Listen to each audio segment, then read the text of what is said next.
Assalamualaikum warahmatullahi wabarakatuh. Perkenalkan, nama saya Lukman Prastio Nugroho, NPM 20430082. Video ini dibuat untuk mengerjakan tugas pemrosesan data terdistribusi sebagai tugas ujian akhir semester.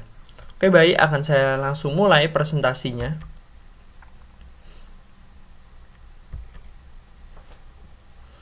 Oke, baik, ini soal nomor 1, yaitu soalnya adalah teknik pengolahan data ada dua, yaitu sentralisasi dan desentralisasi. Berikan pengertian penjelasan dari keduanya dan berikan kelebihan dan kekurangannya.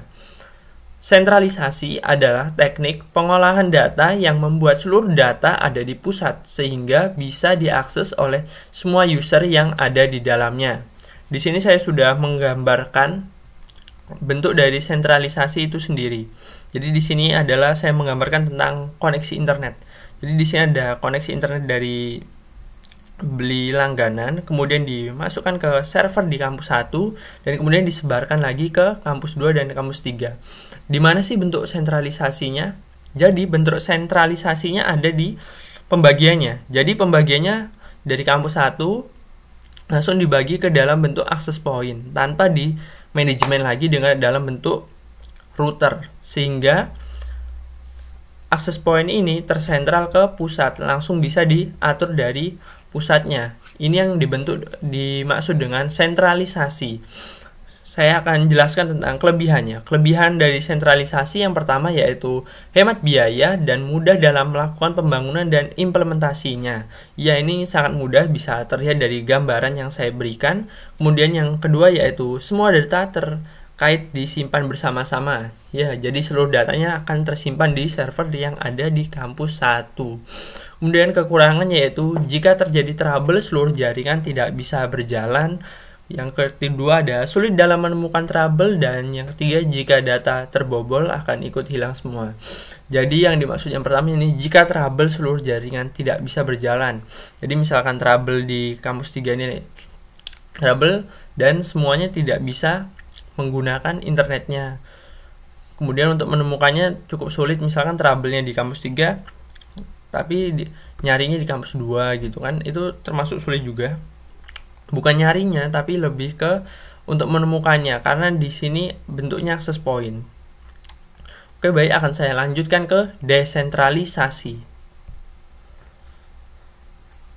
Desentralisasi adalah teknik pengolahan data yang titik pusatnya terbagi hingga bagian bawah dan memiliki manajemen sendiri.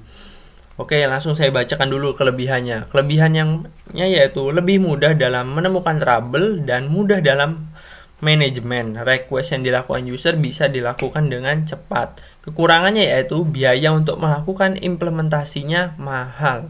Oke, di sini saya sudah membuat gambarannya. Jadi di sini ada sama juga kampus servernya di kampus 1, kemudian namun di sini di setiap kampus memiliki server sendiri. Jadi internet tetap ada di server di kampus 1, namun setiap kampus memiliki server sendiri yang digunakan untuk menyimpan data dan melakukan manajemen.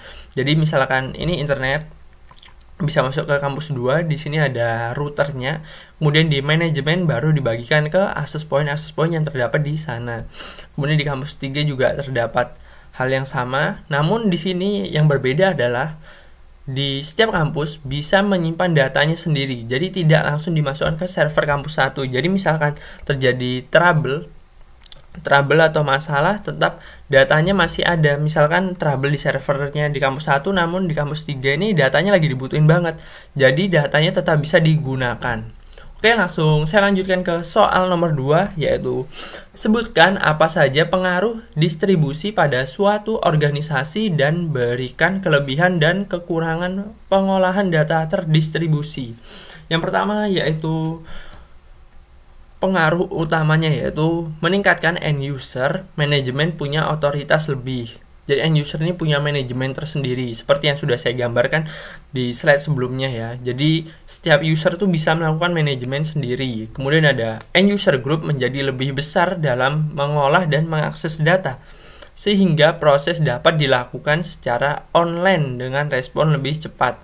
Nah ya, tadi di slide tadi sudah saya jelaskan bagaimana responnya itu jadi lebih cepat dengan DDP, distribusi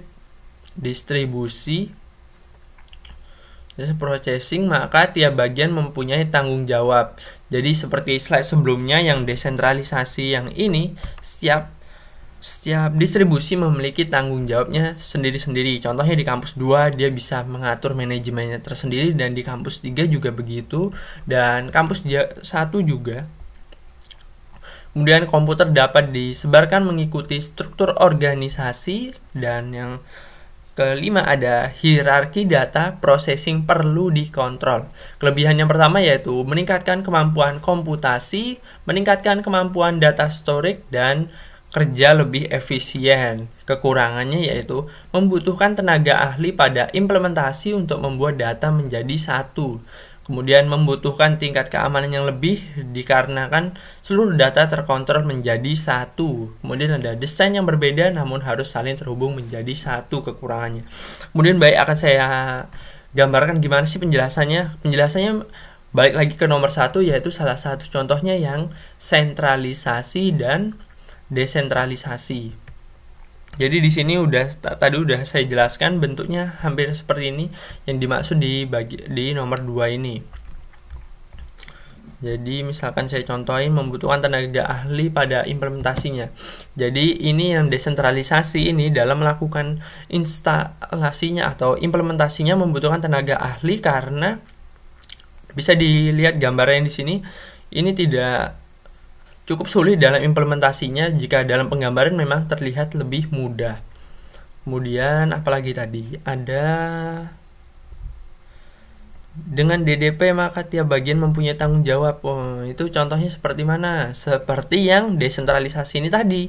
Jadi tanggung jawabnya sendiri-sendiri. Yang kampus 3 tanggung jawabnya di kampus 3, kampus 2 di kampus 2, dan di kampus 1 memiliki tanggung jawabnya tersendiri.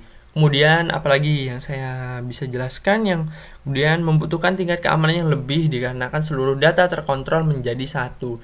Ini lebih mengacu ke yang bagian sentralisasi. Gimana tadi datanya terkontrol semua di server di kampus 1. Jadi ini benar-benar membutuhkan tingkat keamanannya tinggi, karena jika data ini terbobol, seluruh datanya bisa hilang dan sangat bahaya, karena datanya ini pasti akan sangat kompleks, karena di sini saya melakukan penggambaran di dalam sebuah kampus. Oke, baik, akan saya lanjutkan untuk membaca soal yang nomor 3. Oke, nomor 3. Oh, masih ada lagi. Ini deh nomor 3-nya. Oke, sistem pengolahan data terdistribusi ada 2, yaitu sistem yang terintegrasi dan sistem yang tidak terintegrasi. Berikan penjelasan atau pengertiannya dan berikan contohnya. Sistem terintegrasi yaitu sistem data processing yang dapat memproses secara utuh, tetapi setiap bagian terintegrasi dengan sistem yang besar. Contohnya seperti yang tadi, sentralisasi.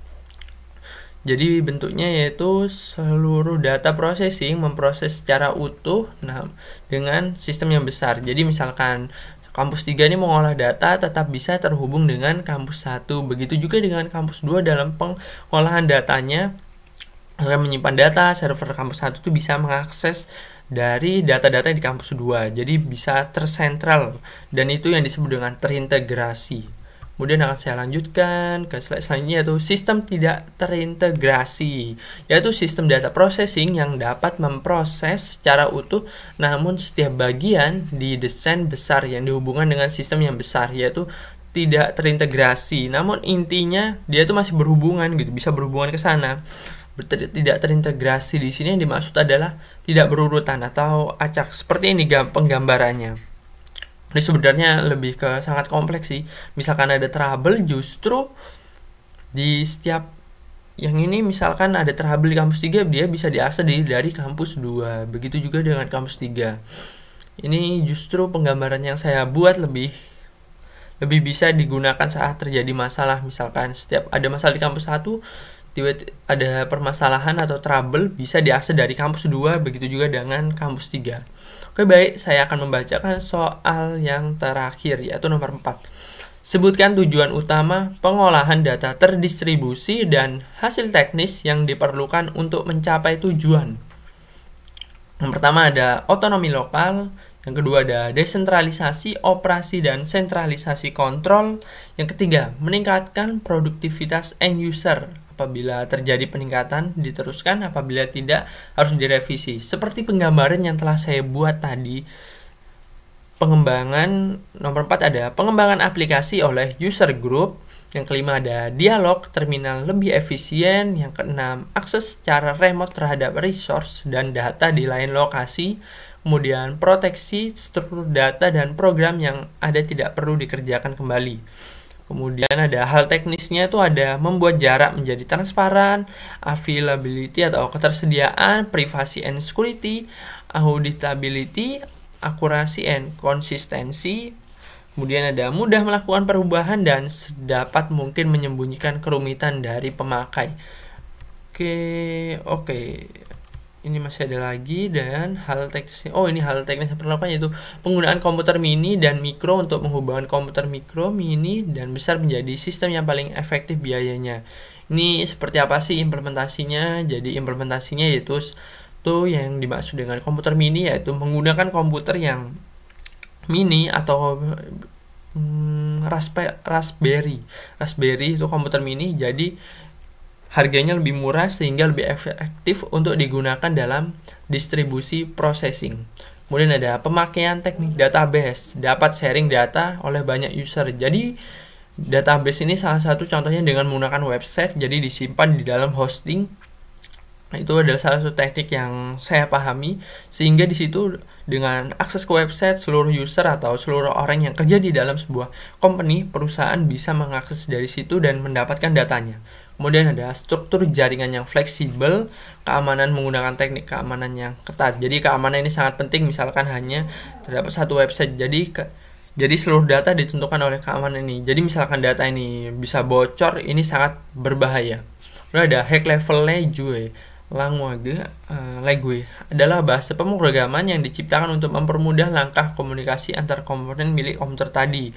Jadi high level language ini yang dimaksud adalah bukan bahasa pemrogramannya, tapi lebih ke bahasa yang digunakan, sehingga misalkan ini sebuah website yang saya gunakan, kan ini lebih atraktif dan lebih mudah dipahami dalam penggunaannya.